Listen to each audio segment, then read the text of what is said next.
Hi hello friends, welcome back to our channel. ಎಲ್ಲರೂ ಚೆನ್ನಾಗಿದ್ದೀರಾ ಅಂತ ಭಾವಿಸ್ತಾ ಇದ್ದೀನಿ. ಇವತ್ತು ನಾನು ಸಿಂಪಲ್ಲಾಗಿ ಒಂದು ಚಿಕನ್ ಸುಕ್ಕ ರೆಸಿಪಿ ಮಾಡ್ತಾ ಇದ್ದೀನಿ. ಇದು ತುಂಬ ರುಚಿಯಾಗಿರುತ್ತೆ, ಹಾಗೆಯೇ ಎಲ್ಲರಿಗೂ ಇಷ್ಟ ಆಗುವಂಥ ರೆಸಿಪಿ. ತುಂಬ ಬೇಗನೂ ಮಾಡಿ ಮುಗಿಸ್ಬೋದು ಈ ರೆಸಿಪಿನ.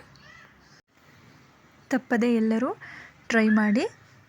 ಹಾಗೆಯೇ ಇನ್ನು ಯಾರೆಲ್ಲ ನನ್ನ ಚಾನಲ್ಗೆ ಸಬ್ಸ್ಕ್ರೈಬ್ ಆಗಿಲ್ವೋ ದಯವಿಟ್ಟು ಸಬ್ಸ್ಕ್ರೈಬ್ ಆಗಿ. ನಾನು ಮಾಡುವ ರೆಸಿಪೀಸ್ ನಿಮಗೆ ಇಷ್ಟ ಆದರೆ ಒಂದು ಲೈಕ್ ಕೊಡಿ, ಸಪೋರ್ಟ್ ಮಾಡಿ ನನ್ನ ಚಾನಲ್ಗೆ. ಬನ್ನಿ ತಡ ಮಾಡ್ದೇ ರೆಸಿಪಿ ಸ್ಟಾರ್ಟ್ ಮಾಡೋಣ. ಮೊದಲಿಗೆ ನಾನು ಒಲೆ ಮೇಲೆ ಒಂದು ಪಾತ್ರೆ ಬಿಸಿಗಿಟ್ಟು ಅದಕ್ಕೆ ಎಣ್ಣೆನ ಹಾಕ್ಕೊತಾ ಇದ್ದೀನಿ. ನಂತರ ನಾನು ಈರುಳ್ಳಿನ ಚಿಕ್ಕ ಚಿಕ್ಕದಾಗಿ ಕಟ್ ಮಾಡ್ಕೊಂಡಿದ್ದೀನಿ, ಅದನ್ನು ಹಾಕ್ಕೊತಾ ಇದ್ದೀನಿ. ಈರುಳ್ಳಿನ ಹಸಿ ವಾಸನೆ ಹೋಗೋವರೆಗೂ ಈ ಎಣ್ಣೆಲಿ ಫ್ರೈ ಮಾಡ್ಕೊಳ್ಳೋಣ. ಎಣ್ಣೆಲಿ ಚೆನ್ನಾಗಿ ಬಾಡಿಸ್ಕೋಬೇಕು ಇದನ್ನು. ಈರುಳ್ಳಿ ಎಲ್ಲ ಫ್ರೈ ಆದಮೇಲೆ ನಾನು ಇದಕ್ಕೆ ಶುಂಠಿ ಬೆಳ್ಳುಳ್ಳಿ ಪೇಸ್ಟನ್ನು ಹಾಕ್ಕೊತಾ ಇದ್ದೀನಿ. ಇದು ಹಸಿ ವಾಸನೆ ಹೋಗೋವರೆಗೂ ಫ್ರೈ ಆಗಬೇಕು.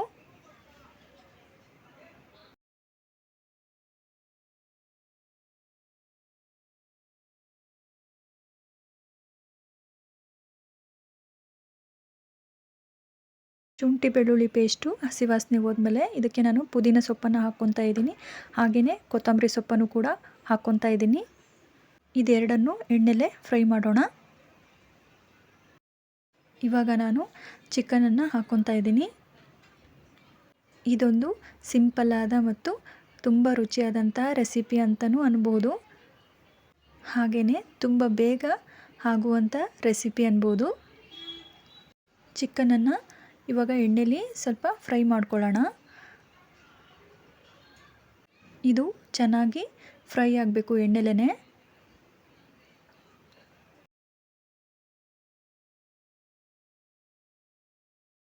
ಚಿಕನ್ ಫ್ರೈ ಆದಮೇಲೆ ನಾನು ಇಲ್ಲಿ ಅರಿಶಿನ ಹಾಕ್ಕೊತಾ ಇದ್ದೀನಿ, ಅರ್ಧ ಟೀ ಸ್ಪೂನಷ್ಟು.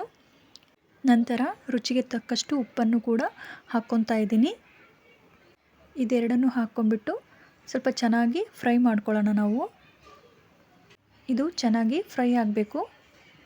ಬೇಕಿದ್ರೆ ನೀವು ಇದಕ್ಕೆ ಹಸಿಮೆಣಸಿನ್ಕಾಯಿ ಕೂಡ ಹಾಕ್ಕೊಬೋದು. ನಾನಿಲ್ಲಿ ಹಾಕಿಲ್ಲ. ನೋಡಿ, ಈ ರೀತಿ ಚೆನ್ನಾಗಿ ಫ್ರೈ ಮಾಡ್ಕೊಳ್ಳೋಣ.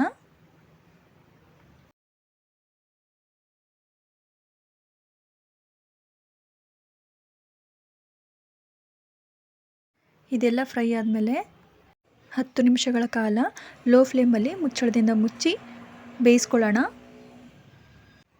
ನೋಡಿ, ಇವಾಗ 10 ನಿಮಿಷ ಲೋ ಫ್ಲೇಮಲ್ಲಿ ಬೇಯಿಸ್ಕೊಂಡಿದ್ದೀನಿ. ನೋಡಿ ಚಿಕನ್ನು ಯಾವ ರೀತಿ ನೀರು ಬಿಟ್ಕೊಂಡಿದೆ ಅಂತ. ಇದನ್ನೆಲ್ಲನೂ ನಾನು ಮಿಕ್ಸ್ ಮಾಡ್ಕೊತಾ ಇದ್ದೀನಿ.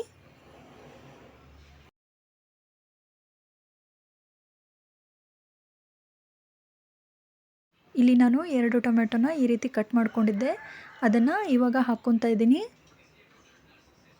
ಟೊಮೆಟೊ ಇವಾಗ ಮೆತ್ತಗಾಗಬೇಕು, ಆ ರೀತಿ ಬೇಯಿಸ್ಕೋಬೇಕು ಇದನ್ನು. ಟೊಮೆಟೊ ಇನ್ನೂ ಜಾಸ್ತಿ ಬೇಕು ಅನ್ನೋದಾದರೆ ಹಾಕ್ಕೊಬೋದು. ನಾನಿಲ್ಲಿ 2 ಮಾತ್ರ ಹಾಕ್ಕೊತಾ ಇದ್ದೀನಿ. ನೋಡಿ, ಈ ರೀತಿ ಚೆನ್ನಾಗಿ ಇದನ್ನು ಬೇಯಿಸ್ಕೊಳ್ಳೋಣ.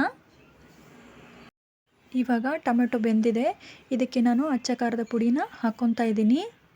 ಖಾರ ಜಾಸ್ತಿ ಬೇಕು ಅನ್ನೋರು ಜಾಸ್ತಿ ಹಾಕ್ಕೊಬೋದು ಖಾರನ. ನಾನಿಲ್ಲಿ 2 ಟೀ ಸ್ಪೂನಷ್ಟು ಹಾಕ್ಕೊಂಡಿದ್ದೀನಿ.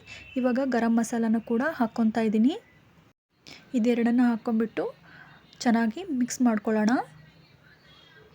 ಅಚ್ಚ ಖಾರದ ಪುಡಿ ಮತ್ತು ಗರಂ ಮಸಾಲನ ಹಾಕ್ಕೊಂಡ್ಮೇಲೆ ಒಂದು 5 ನಿಮಿಷ ಇದನ್ನು ಚೆನ್ನಾಗಿ ಲೋ ಫ್ಲೇಮಲ್ಲಿ ಬೇಯಿಸ್ಕೊಳ್ಳೋಣ. ನೋಡಿ, ಫೈನಲಿ ಚಿಕನ್ ಸುಕ್ಕ ರೆಸಿಪಿ ರೆಡಿ ಆಯಿತು. ಇದನ್ನು ನೀವು ಬಿಸಿ ಅನ್ನದ ಜೊತೆ, ರೊಟ್ಟಿ ಅಥವಾ ಚಪಾತಿ ಜೊತೆ ಸರ್ವ್ ಮಾಡ್ಬೋದು. ತಪ್ಪದೆ ಮನೇಲಿ ಟ್ರೈ ಮಾಡಿ, ಟೇಸ್ಟ್ ಹೇಗಿತ್ತು ಅಂತ ಕಮೆಂಟ್ ಮಾಡಿ. ಹಾಗೆಯೇ ಒಂದು ಲೈಕ್ ಕೊಡೋದನ್ನು ಮರಿಬೇಡಿ. Thank you for watching my channel.